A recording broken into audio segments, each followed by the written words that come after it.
कि काफ़ी लोग बेचारे हमारे होते हैं ना, जो आ रहे होते हैं बांग्लादेश, पाकिस्तान, इंडिया से या ऐसे मुल्कों से, तो सोचते हैं कि ओह मैं जाके वहाँ पर कहाँ पर अप्लाई करूँगा, क्या मैं तो बहुत ज़्यादा डिग्री होल्डर भी नहीं हूँ, बहुत ज़्यादा मैंने यूनिवर्सिटी में एजुकेशन भी नहीं हासिल की है। देखिए कभी कभी इतनी अच्छी जॉब्स के लिए आपकी डिग्री की ज़रूरत नहीं होती। मैं अपनी पहली वीडियोस में भी ये बता चुकी हूँ। कम से कम $18 पर आवर होती है और मैक्सिमम $35 एक घंटे की भी होती है। डिपेंड करता है कि कौन सी जॉब है। 12 ग्रेड तक आप पास हैं, ठीक है ना, तो आप ये कर सकते हैं जॉब। ये आप कनाडा में किसी भी हॉस्पिटल में, यानी कि आप किसी भी शहर में रहते हैं तो आप इस जॉब्स के लिए अप्लाई कर सकते, जो कि हर कोई अप्लाई कर सकता है। बहुत सारी दुआओं के साथ कि हमेशा खुश रहें, मुस्कुराते रहें। मैं सिराज बात कर रही हूँ।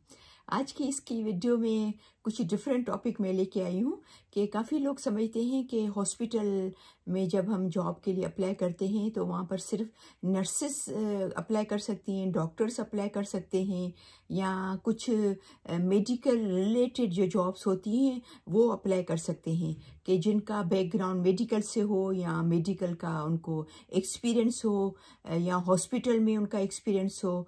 तो ऐसी बात नहीं है। तो आज मैं आपसे शेयर कर रही हूँ कि काफ़ी ऐसी जॉब्स हैं और उसमें पे भी अच्छा करते हैं, यानी कि $18 से मोस्टली ज़्यादा होते हैं। कम से कम $18 तो होती ही है, जबकि आपको पता है कि यहाँ पर मिनिमम जो वेजेस हैं, मिनिमम कम से कम जो पे है कनाडा में वो है $15, $16। तो हॉस्पिटल में जो है वो कम से कम $18 देते हैं। ये डिपेंड करता है कि कौन से क्या आप कर रहे हैं। तो $18 से लेकर 20, 25, 30, $35 तक भी देते हैं, जिसमें न तो नर्सिंग की मैं बात कर रही हूँ, न तो कोई मेडिकल फील्ड की बात कर रही हूँ, ठीक है ना। तो ऐसी काफ़ी जॉब्स हैं और मोस्टली वो जॉब सिक्योर भी होती है। बस ये है कि आप कम से कम 12 ग्रेड पास हो, वो तो होना चाहिए कि 12 ग्रेड आपका पास होना चाहिए, और आपकी कम्युनिकेशन स्किल इंग्लिश में होनी चाहिए कि ताकि आप कम्युनिकेट कर सको, बातचीत कर सकें, आप इंग्लिश में मैसेज दे सकें, किसी का समझ सकें, ठीक है ना। तो वो ज़रूरी है, ठीक है। तो बाकी आपको कोई ऐसा खास सर्टिफिकेशन की ज़रूरत नहीं है कोई। तो ये जो मैं आपसे शेयर कर रही हूँ जॉब्स, इसमें कम से कम $18 पर आवर होती है और मैक्सिमम $35 एक घंटे की भी होती है। डिपेंड करता है कि कौन सी जॉब है, ठीक है ना। अगेन न तो नर्सिंग की जॉब है, न तो मेडिकल रिलेटेड जॉब है, ठीक है ना। और इसको कोई भी कर सकता है। अगर आप स्टूडेंट हैं, अगर आप ओपन वर्क परमिट पे हैं, अगर आप PR हैं, अगर आप सिटीजन हैं, तो ये हर कोई कर सकता है। जैसे मैंने आपको पहले बताया अभी कि सिर्फ आपको इंग्लिश सही बोलनी आनी चाहिए, सही तरह आप कम्युनिकेट कर सकें, सही तरह बातचीत कर सकें, और आपका जो एटलीस्ट 12 ग्रेड आप पास हैं। और ये जॉब आपको हर जगह मिलेगी, मोस्टली ज़्यादातर इंडीड में मिलेगी, जॉब बैंक कनाडा में मिलेंगी। एक बात मैं कहूँगी कि जब आप इंडीड पे अप्लाई करें तो कोशिश करें कि अपनी पूरी रेज्यूमे सही तरह उन पे अपलोड करें। ऐसा नहीं कि वो रेज्यूमे मांग रहे हैं तो आप सुस्ती करें कि कौन अपलोड करेगा, या कुछ चीज़ें मांग रहे हैं तो कौन अपलोड करेगा, ऐसा नहीं। कोशिश करें कि ऐसे पीछे नहीं हट जाए, पूरी अपनी रेज्यूमे वगैरह हर चीज़ उनको इंडीड पे अपनी डालें, ताकि आपको ये जो ऐसी जॉब जैसे निकलते रहें आपको वो भेजते रहें। अच्छा, ये जो जॉब्स की मैं बात कर रही हूँ, ये सिर्फ एडमिंटन की बात नहीं कर रही हूँ, या सिर्फ एल्बर्टा की बात नहीं कर रही हूँ, ठीक है ना। ये आप कनाडा में किसी भी हॉस्पिटल में, यानी कि आप किसी भी शहर में रहते हैं तो आप इस जॉब्स के लिए अप्लाई कर सकते हैं। आप जहाँ से भी मुझे देख रहे हैं, क्योंकि मुझे पता है कनाडा के काफ़ी सारे माशाल्लाह मेरे व्यूअर्स हैं। मैं बहुत थैंकफुल हूँ कि कनाडा से भी लोग मुझे देखते हैं और सुनते हैं। मैं बहुत अप्रिशिएट करती हूँ उनको, बहुत थैंकफुल हूँ उनके लिए। तो जहाँ से भी आप देख रहे हैं तो आप उनके लिए अप्लाई कर सकते हैं, ठीक है। अच्छा, तो नंबर 1 पे यहाँ पर हम बात करेंगे टीम अटेंडेंट की जॉब, जो कि हर कोई अप्लाई कर सकता है। और बस आपको 12 ग्रेड 12वीं जमात तक आप पास होने चाहिए। बात याद रखें, जब आप जैसे मेरी आप ये वीडियो देख रहे हैं तो जिस टाइटल के साथ मैं आपको ये बता रही हूँ, आपको उस टाइटल में अगर फॉर एग्जांपल आपको टीम अटेंडेंट की जॉब करनी है, ठीक है ना, तो आप जब सर्च करेंगे ना इंडीड पे या जॉब बैंक कनाडा पे, तो टीम अटेंडेंट इन हॉस्पिटल उसके नाम से लेकर आप सर्च करें। क्योंकि आप बाकी जो हमारी कॉमन जो जॉब्स हॉस्पिटल के अंदर होती है ना, हम वो नाम लेके फिर सर्च करते हैं, तो फिर ये सब बाकी जॉब्स जो है वो जो ऑनलाइन में फिर आती नहीं है सामने, ठीक है ना। तो ये नाम के साथ आप करें। अगर आपको इस नाम पे अगर आपको सर्च करनी है, अगर ये जॉब आपको करनी है तो ठीक है ना, तो वो नाम डाल के फिर आप सर्च करें। तो मैं ये जो टाइटल लिख रही हूँ, जो ये नाम लिख रही हूँ, वो आप प्लीज़ नोट कीजिएगा कि अगर आपको ये जॉब समझ में आती है तो इस जॉब के साथ आप ज़रूर सर्च कीजिएगा, ठीक है। अच्छा, अगेन टीम अटेंडेंट के लिए भी बस आपको 12th ग्रेड पास होना चाहिए और आपकी कम्युनिकेशन स्किल्स अच्छी होनी चाहिए। तो वो टीम अटेंडेंट क्या करता है, वो मोस्टली उनका एक तो ये काम ये होता है कि पेशेंट को एक जगह से दूसरी जगह पर मूव करना, क्योंकि वो कभी वो व्हील चेयर पे होते हैं, कभी अपने बेड पे होते हैं, जो व्हील्स वाले बेड होते हैं उस पे होते हैं। मिसाल के तौर पर अगर एक पेशेंट है जिसको ब्लड टेस्ट कराने के लिए लेके जाना है या उसको एक्सरे के लिए लेके जाना है, क्योंकि ये जो काम होता है ना वो नर्सेस नहीं करती हैं। नर्सेस तो थोड़ा हाईली पेड होती हैं, उनकी पे भी ज़्यादा होती है, तो उनके पास नर्सेस लिमिटेड होती हैं। तो इस काम के लिए अलग लोग हायर करते हैं जिनको ये 20, 25, $30 देते हैं। तो फिर वो लोग ये काम करते हैं और ये इजी भी होता है। मेरी बात है, नर्सेस तो नहीं लेके जा सकती ना, तो एक टीम अटेंडेंट होता है जो कि पेशेंट को ब्लड के लिए या एक्सरे के लिए या बाकी और चीज़ के लिए वो लेके जाता है। कभी कभी ऐसा होता है कि किसी और डिपार्टमेंट में इसको लेके जाना है, या कभी ऐसा होता है कि कोई किसी रूम में कोई किसी जगह पे कोई स्पेशलिस्ट आया है तो उसको दिखाने के लिए लेके जाना है। वो हॉस्पिटल के अंदर ही, बाहर नहीं, हॉस्पिटल के अंदर ही एक पेशेंट को एक जगह से दूसरी जगह या व्हील चेयर पे या जो व्हील्स वाले जो बेड होते हैं उस पे लेके जाना होता है। और इस हिसाब से जो मैंने यहाँ पर सर्च करके रखा है, पूरा मैंने देख के रखा है, तो तकरीबन $23-24 से लेकर $25-26 1 घंटे की टीम अटेंडेंट को देते हैं। कितनी अच्छी पे हो गई। आप अंदाज़ा करें, अगर आप 40 घंटे एक हफ्ते में आप करते हो, 160 घंटे महीने में करते हो, तो माशाल्लाह बहुत अच्छी जॉब हो गई। और आपकी रिक्वायरमेंट सिर्फ है कि 12th ग्रेड पास, कोई डिग्री नहीं चाहिए आपको। इससे बिल्कुल मिलती जुलती, ऑलमोस्ट आप ये समझे कि सेम जॉब है, लेकिन वो है ट्रांसपोर्ट सर्विस रिप्रेजेंटेटिव। और इससे आप लगेगा कि क्या आप समझेंगे कि शायद कोई आपको बड़ी गाड़ी चलानी है या कोई एम्बुलेंस चलानी है या कोई इस किस्म की कोई हॉस्पिटल की गाड़ी चलानी है, नहीं। लेकिन इसमें आपको पेशेंट को ट्रांसपोर्ट नहीं करना है, आपको पेशेंट को मूव नहीं करना है। इस जॉब में आपको चीज़ें मूव करनी होती है, एक डिपार्टमेंट से दूसरे डिपार्टमेंट में, एक रूम से दूसरे रूम में। जैसे हॉस्पिटल की जो सप्लाईज होती हैं, हॉस्पिटल की बहुत सारी चीज़ें होती हैं, तो वो उनकी जो स्पेसिफिक जगहें होती हैं, जो रूम बने होते हैं, स्टोर रूम है या जहाँ पर ये सब चीज़ें रखी होती हैं, तो वहाँ पर लिस्ट जाके वो चीज़ें उठानी, और कोई उनकी होगी कार्ट होगी या उनकी जो भी होगी जिसमें उठानी होगी। जाहिर बात है हाथ में तो नहीं उठा के आप लेके जाएंगे इतनी सारी चीज़ें, तो वो एक जगह से उठा के और दूसरी जगह आपको पहुंचानी। अच्छा, एक बात मैं आपको बता दूं कि ये एक पर्सन पूरे हॉस्पिटल में नहीं पहुंचाता है, हर डिपार्टमेंट का अलग अलग ये ट्रांसपोर्ट सर्विस रिप्रेजेंटेटिव होता है, ठीक है ना। फॉर एग्जाम्पल आप हार्ट के डिपार्टमेंट में हो, तो आपको हार्ट के रिलेटेड जो चीज़ें हैं उस जहाँ पर जगह पे रखी हुई है वहाँ से उठा के आप उसको उस डिपार्टमेंट में लानी होती है। ऐसा नहीं कि आप एक पर्सन को पूरे हॉस्पिटल में पहुँचानी है, ऐसी बात नहीं है। सारी चीज़ें ना, इंजेक्शन्स हैं, जैसे ग्लव्स हैं, जैसे टॉवल्स हैं, काफ़ी सारी चीज़ें हो जाती हैं, तो उस डिपार्टमेंट के हवाले से वहाँ से उठा के, वो जाहिर बात है उनको पता होता है, उनको जब ट्रेन करते हैं तो दिखाया जाता है, तो वहाँ से उठा के वो अपने डिपार्टमेंट में उनको पहुँचानी होती है। तो उसी डिपार्टमेंट के अंदर जो चीज़ें आप पहुँचाएंगी ना, वो आपकी ड्यूटी है, ठीक है ना, उसी एक डिपार्टमेंट के अंदर। जाहिर बात है डिपार्टमेंट भी ठीक ठाक बड़े होते हैं ना, कोई मतलब डिफरेंट डिपार्टमेंट होता है हर बीमारी का। इसके लिए भी आपको कुछ नहीं चाहिए, कम्युनिकेशन स्किल आपकी अच्छी होनी चाहिए और आप कम से कम 12th ग्रेड पास होने चाहिए। और सैलरी इसमें कितनी है, तकरीबन $22 से लेकर $25 तक इसकी सैलरी 1 घंटे की। अभी नंबर 3 इससे मिलती जुलती जॉब है जो है वो कस्टोडियन। इसमें तो सैलरी भी अच्छी है, $24 से लेकर $25-26 तक देते हैं। तो ऐसा पहले हमने कभी भी इतना नहीं सुना था कि घरों को या हॉस्पिटल को जो है वो सैनिटाइज किया जाता था। हालांकि हॉस्पिटल को हमेशा से किया जाता है, कनाडा में तो हमेशा करते हैं। ऑनेस्टली मैंने पाकिस्तान में नहीं देखा था, मुझे आइडिया नहीं, हो सकता है करते हो कि भाई करते हो और मैं कहूँ कि नहीं करते थे, लेकिन मैंने नहीं सुना था। लेकिन कोविड के बाद तो हर बच्चे को भी पता है कि सैनिटाइज करना क्या होता है। हॉस्पिटल में डिफरेंट काइंड के किस्म के लोग आते हैं, मुख्तलिफ बीमारियों के साथ आते हैं, तो वहाँ पर बीमारियाँ फैलने के भी ज़्यादा चांस होते हैं। तो इनकी कोशिश होती है कि हर चीज़ को सैनिटाइज करें। एक कस्टोडियन का काम होता है कि वो मेक श्योर करे, वो ये तसल्ली करे, वो ये देखे कि उनका हर पूरा जो डिपार्टमेंट है, अगेन वो अपने डिपार्टमेंट में देखेगा, पूरे हॉस्पिटल की बात वो नहीं के लिए हायर नहीं होता है। हर डिपार्टमेंट के लिए डिफरेंट लोग होते हैं, ठीक है ना।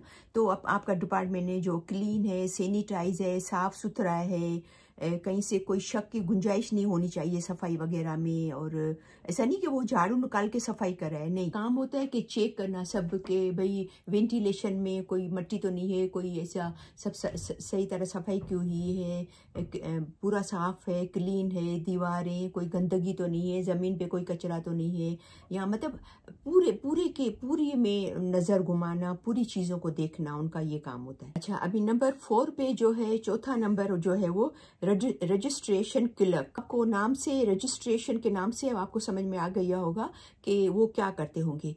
कि जाहिर बात है जो पेशेंट आते हैं, जो नए पेशेंट आते हैं हॉस्पिटल के अंदर, उनको रजिस्टर करना, उनका नाम रजिस्टर करना, ठीक है ना, फाइल में। बहुत सारे क्लर्क्स होते हैं, डिफरेंट जैसे यूनिट क्लर्क है, रजिस्ट्रेशन क्लर्क्स हैं, तो काफ़ी डिफरेंट होते हैं। तो हर किसी का काम अलग होता है। तो रजिस्ट्रेशन क्लर्क जो होता है उसका काम होता है कि नए पेशेंट का जो है वो नाम रजिस्टर करना। तो एक रजिस्ट्रेशन क्लर्क की जो पे होती है वो भी तकरीबन $25 से लेकर $30 तक होती है। आप अंदाज़ा कर सकते हैं कितनी अच्छी पे बोली जाए, सिर्फ उनको रजिस्टर करना पेशेंट को, ठीक है ना। तो ये चीज़ें ज़रूर ध्यान में रखें। आप इधर उधर परेशान होते हो, जॉब नहीं मिल रही है, देखिए इतनी आसान भी जॉब है, इतनी अच्छी और सिक्योर जॉब होती है, ठीक है ना। अच्छा, अभी जो नंबर 5 पे है कस्टमर सर्विस रिप्रेजेंटेटिव, तो उसके जो काफ़ी सारे छोटे बहुत सारे काम होते हैं। कॉल लेना, फैक्स देखना, मेल देखना, चेक करना, और ईमेल्स देखना, काफ़ी सारे मतलब छोटे काम होते हैं। या एक पेशेंट के कुछ ऐसी चीज़ें हैं जो बहुत सारी फ़ोटो कॉपीज़ करानी है, तो उसको देखना होता है, या किसी को मेल भेजना होता है। ये सुनने में नाम ऐसा लगता है, क्योंकि कस्टमर सर्विस का जो हम नाम सुनते हैं तो ऐसा लगता है कि वो सिर्फ फ़ोन अटेंड कर रहा होता है, लेकिन सिर्फ फोन भी अटेंड कर रहा होता है, लेकिन ये सब काम भी उनको करनी होती है। जो कॉल्स जो बाहर से आ रही होती है उनको अटेंड करना, जो बाहर किसी को करनी होती है वो करना। एक कस्टमर सर्विस रिप्रेजेंटेटिव को तकरीबन $25 से लेकर $32 तक सैलरी मिलती है। अच्छा, अभी नंबर 6 पे हम बात करेंगे यूनिट क्लर्क। तो ऐसा नहीं कि एक यूनिट क्लर्क होता है, और हर डिपार्टमेंट के अलग अलग क्लर्क होते हैं। तो नंबर 2, 1, 3, 4, 5 जो भी नंबर होते हैं, उस नंबर के हिसाब से, मेरे ख्याल में अगर मैं मिस्टेक नहीं कर रही हूँ तो ये शायद, मुझे ज़्यादा आइडिया नहीं है, लेकिन मेरे ख्याल में कि ये शायद सीनियर के हिसाब से करते होंगे। जो ज़्यादा सीनियर होगा उसका नंबर होगा नंबर 4, उससे कम सीनियर होगा नंबर 3, उससे कम होगा नंबर 2। आई थिंक सो इस बेस पे करते हैं। लेकिन ये मुझे पता है कि बहुत सारे यूनिट क्लर्क्स होते हैं, ठीक है ना, काम करने वाले एक ही डिपार्टमेंट में। तो इसका काम होता है कि जितना भी स्टाफ है उस यूनिट में, उस डिपार्टमेंट में जितना भी स्टाफ काम कर रहा होता है, उनकी शिफ्ट देखना, उनका स्केड्यूल देखना। कभी ऐसा होता है कि खुदा न खास्ता किसी के साथ इमरजेंसी हो गई, या कोई बीमार हो गया, कोई एक स्टाफ, या तो वो नहीं आ रहा है, उसने फ़ोन किया कि मैं बीमार हो गया, तो उस जगह को फिल करना, ये सब चीज़ें देखेंगे कि भाई कौन सी रात की शिफ्ट है तो उसमें कितने लोग चाहिए। क्योंकि मोस्टली ऐसा होता है कि दिन वाली शिफ्ट में लोग ज़्यादा चाहिए होते हैं दिन रात की शिफ्ट में, ठीक है ना। तो ये सब चेक करना, और ये वाली शिफ्ट है तो उसमें कितने चाहिए, तो अगर वो पूरे हैं या नहीं है, और अगर कोई नहीं आ रहा है तो उसको फिल करना। तो ये सब चीज़ें जो है वो यूनिट क्लर्क का काम होता है। देखिए मैं आपको यहाँ पर अच्छी पॉइंट बता दूँ, अच्छी टिप बता दूँ कि अगर एक अच्छी टिप है कि अगर आप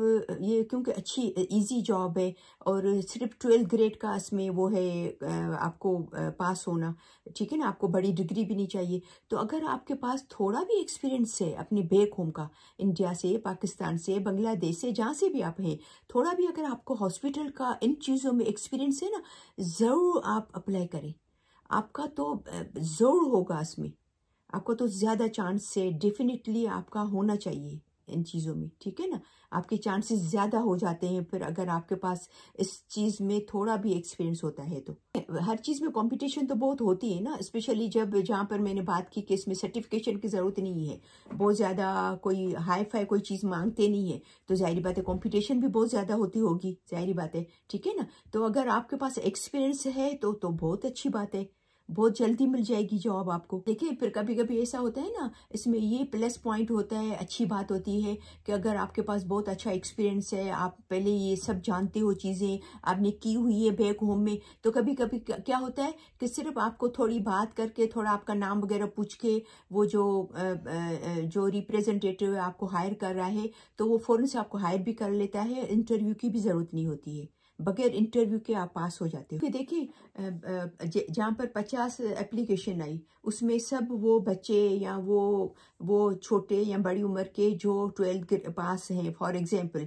तो उन 50 एप्लीकेशन में अगर आप उन 3-4 एप्लीकेशन में अगर आपका नाम आ जाता है, जिन लोगों को एक्सपीरियंस है हॉस्पिटल का, ये सब चीज़ें जो जिस उसके लिए भी आप अप्लाई कर रहे हो, जिस पोजीशन के लिए आप अप्लाई कर रहे हो, तो जाहिर बात है वो देखने वाला तो इसको तो ज़्यादा सिखाना भी नहीं पड़ेगा, इसको ज़्यादा ट्रेनिंग की भी ज़रूरत नहीं है, ये तो बस रेडी है काम करने के लिए, तो जाहिर बात है उसकी नज़र आपके रेज्यूमे पे जाएगी, ठीक है ना। और जल्दी वो या तो इंटरव्यू के लिए बुलाएगा या तो आपको फ़ौरन से बुला लेगा कि भाई हो सकता है थोड़ा बहुत इंटरव्यू लिया और आपको हायर कर लिया। ये मत भूलें कि अगर आपको थोड़ा भी एक्सपीरियंस है और अगर आप प्लान भी कर रहे हो यहाँ आने के लिए, तो ऐसी जगहों पे जाके, इसमें जाके जॉब करें, ताकि जब आप 2 साल में, 6 महीने में, 8 महीने में जब आप कनाडा आने का प्लान करे हो तो आपके पास ये एक्सपीरियंस हो, ताकि आपको ये जॉब के लिए फ़ौरन से आपको ऑफर मिल जाए। क्योंकि काफ़ी लोग बेचारे हमारे होते हैं जो आ रहे होते हैं बांग्लादेश, पाकिस्तान, इंडिया से या ऐसे मुल्कों से, तो सोचते हैं कि हमें जाके वहाँ पर कहाँ पर अप्लाई करूँगा, क्या मैं तो बहुत ज़्यादा डिग्री होल्डर भी नहीं हूँ, बहुत ज़्यादा मैंने यूनिवर्सिटी में एजुकेशन भी नहीं हासिल की है, तो मैं क्या करूँगा, क्या जॉब के लिए, किस जॉब के लिए मैं अप्लाई करूँगा। तो देखिए कभी कभी इतनी अच्छी जॉब्स के लिए आपकी डिग्री की ज़रूरत नहीं होती, मैं अपनी पहली वीडियोस में भी ये बता चुकी हूँ, ठीक है ना।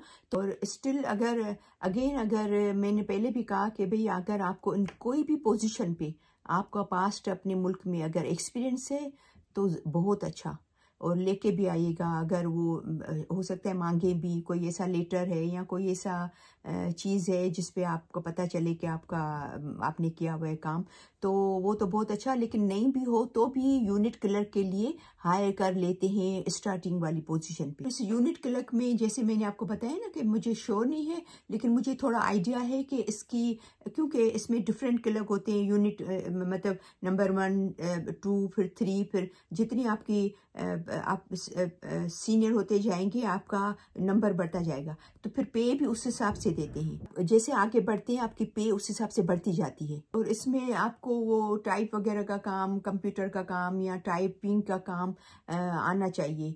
तो हो सकता है जब आप अप्लाई करें तो आपका वो टेस्ट भी करे, ठीक है ना। तो ये मेक श्योर कीजिएगा कि इसमें आपको टाइपिंग वगैरह और ये सब कुछ, ये चीज़ आपको आनी चाहिए, क्योंकि फास्ट कोई नहीं आ रहा है, उसकी पोजीशन आप फिल कर रहे हो और ये सब चीज़ें देख रहे हो, तो उसमें आपको टाइपिंग करना बहुत ज़रूरी है। और हो सकता है इसमें आपका टेस्ट भी लिया जाए टाइपिंग का साथ साथ, ठीक है ना।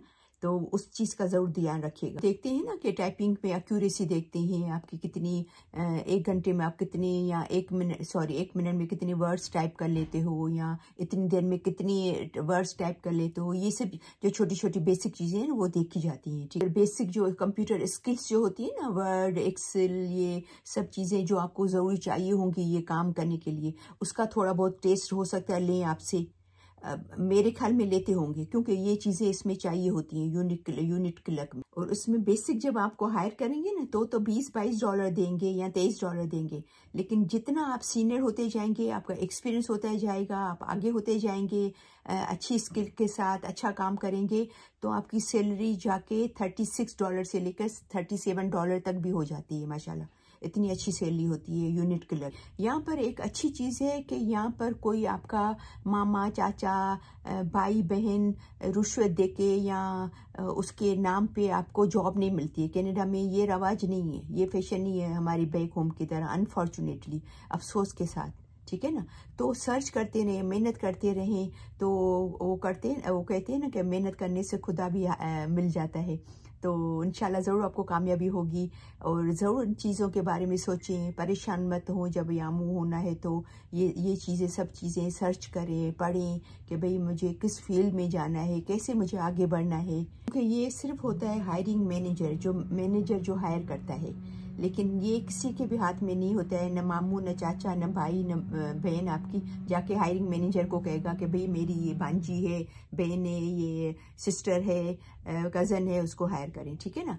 तो गुड लक। और यहाँ पर मैं एक बात के लिए बहुत सॉरी कहूँगी। मुझे अच्छा भी नहीं लगता है कि कितने सारे टिकटॉक पे, कितने सारे फेसबुक पे, कितने सारे यूट्यूब पे मैसेज आते हैं कि प्लीज़ हमें जॉब दिला दें, हमारी हेल्प कर दें। लेकिन यहाँ ऐसा नहीं है। यहाँ पर आप अपने खुद किसी मशवरा मांगना है वो अलग है, लेकिन कोई आपको जॉब नहीं दिला सकता है। आप खुद आपकी मेहनत से, आपके सर्च से, आपके जिद्दोजहद से आपको जॉब मिलेगी, ठीक है ना। तो बहुत सारी दुआओं के साथ कि हमेशा खुश रहें, मुस्कुराते रहें। तो इंशाल्लाह फिर मिलते हैं नेक्स्ट वीडियो में। जब तक के लिए अल्लाह हाफ़िज़।